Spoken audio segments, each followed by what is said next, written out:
Assalamualaikum warahmatullahi wabarakatuh. Nah, perkenalkan di sini kami dari kelompok 12. Nah, kelompok 12. Di sini kami akan melakukan riset wawancara mengenai sistem penjualan kredit. Nah, di sini kami sudah ada di salah satu showroom yang ada di Jalan Gunung Krakatau, yaitu showroom Honda Indako. Nah, kami udah ada di sini. Perkenalkan, ada Sophia Hanin. Halo. Ada saya Muhammad Fadil Pramana. Dinda Frida Pohan. Halo. Nah, oke, langsung saja kita masuk ke dalam. Izin ya Kak buat wawancara. Sebelumnya dengan kakak siapa? Nabila. Kakak Nabila. Oh iya.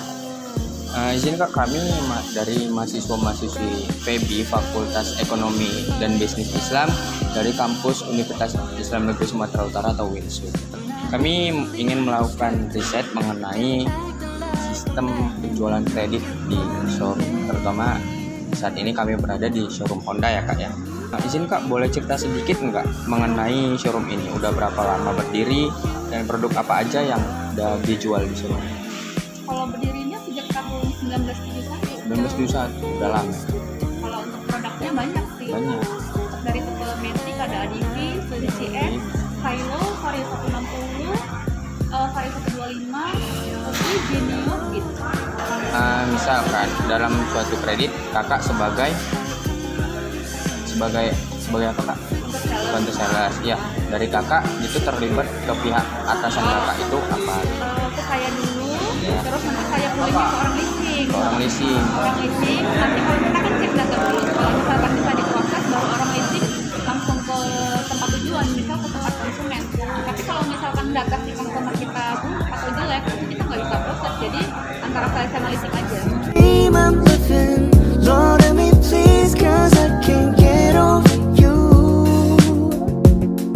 Nah, jadi itulah rekaman wawancara kami tentang sistem informasi akuntansi pembelian kredit di sebuah showroom Honda Indako. Rekaman tersebut kami persingkat untuk menghemat waktu. Lalu, apa sih sebenarnya yang dimaksud dengan sistem informasi akuntansi pembelian kredit? Nah, jadi pengertiannya adalah suatu sistem yang dirancang untuk mencatat, mengelola, dan mengontrol seluruh transaksi pembelian yang dilakukan secara kredit. Sistem ini memiliki peran penting dalam memastikan setiap proses pembelian kredit tercatat dengan rapi, terorganisir, dan sesuai dengan prinsip akuntansi. Nah, dalam konteks showroom Honda Indako, sistem ini mencakup beberapa hal. Yang pertama, pencatatan transaksi kredit. Semua informasi terkait pembelian kendaraan secara kredit seperti data pelanggan, harga kendaraan, jumlah cicilan, bunga, dan tenor pembayaran dicatat secara sistematis. Yang kedua, pengelolaan data pelanggan. Nah, sistem ini juga menyimpan data pelanggan secara lengkap, meliputi nama, alamat, kontak, serta riwayat pembayaran.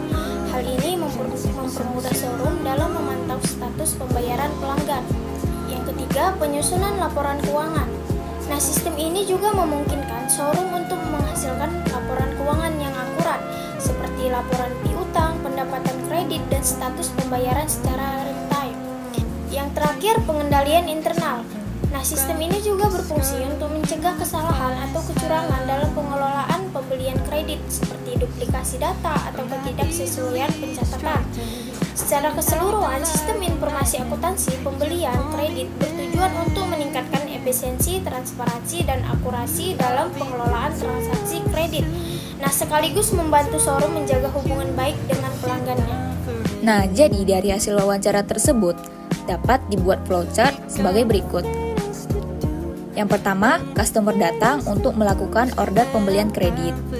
Sales counter memberikan informasi terkait dokumen yang diperlukan seperti fotokopi KTP, fotokopi KK, slip gaji, surat keterangan kerja, surat keterangan hutang. Kemudian, customer menyiapkan dokumen.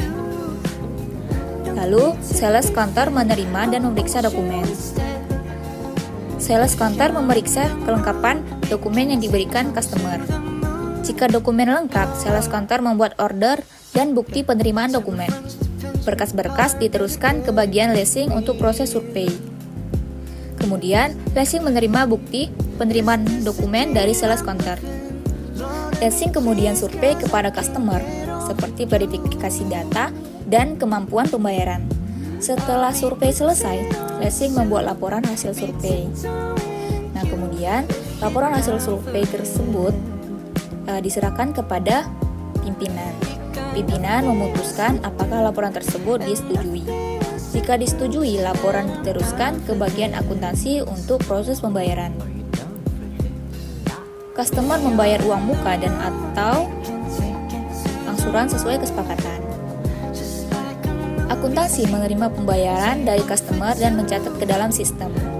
Akuntansi membuat bukti transaksi sebagai tanda pembayaran berhasil. Kemudian, berdasarkan bukti transaksi dari customer, akuntansi menyusun laporan penyerahan unit. Laporan penyerahan unit diserahkan kembali ke pimpinan untuk disetujui. Kemudian, pimpinan meninjau laporan dari akuntansi. Jika laporan sesuai, pimpinan memberikan persetujuan. Pimpinan memberikan perintah penyerahan unit ke bagian gudang. Kemudian, gudang menerima perintah penyerahan unit dari pimpinan. Berdasarkan perintah tersebut, gudang menyiapkan unit yang akan diserahkan. Yang terakhir, gudang menyerahkan unit kepada customer sesuai laporan dan dokumen yang telah disetujui. Proses selesai dan customer menerima unit. Nah, jika dianalisis dari sudut pengendalian internnya, sistem penjualan kredit Honda ini sudah memiliki pengendalian intern yang cukup baik, terutama dalam hal alur kerja yang terorganisir dan pembagian tugas yang jelas.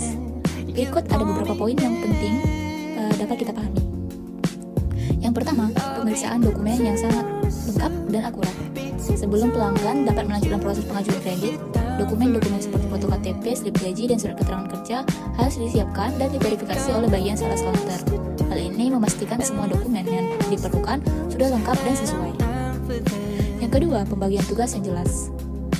Tugas dalam proses ini dibagi ke dalam beberapa bagian, yaitu sales counter, lessing, pimpinan, akuntansi, dan gudang. Setiap bagian memiliki tanggung jawab masing-masing, sehingga tidak ada satu pihak yang menangani seluruh proses. Ini sangat penting untuk mencegah kecurangan dan dapat memastikan kontrol di setiap tahap. Yang ketiga, proses persetujuan berlapis. Setiap langkah penting seperti survei dari Lessing dan laporan hasil survei harus mendapatkan persetujuan dari pimpinan sebelum proses dilanjutkan. Nah, hal ini membantu memastikan bahwa setiap keputusan telah diperiksa dan disetujui oleh pihak yang berwenang. Yang keempat, percatatan transaksi yang teliti. Bagian akuntansi mencatat semua pembayaran seperti uang muka dan angsuran, serta membuat bukti transaksi. Nah, hal ini memastikan setiap aliran uang berdokumentasi dengan baik, sehingga mudah diaudit jika diperlukan.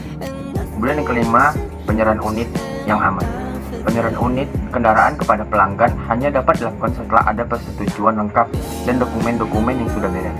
Gudang bertugas melaksanakan penyerahan ini sesuai instruksi dari pimpinan, sehingga proses berjalan sesuai dengan prosedur.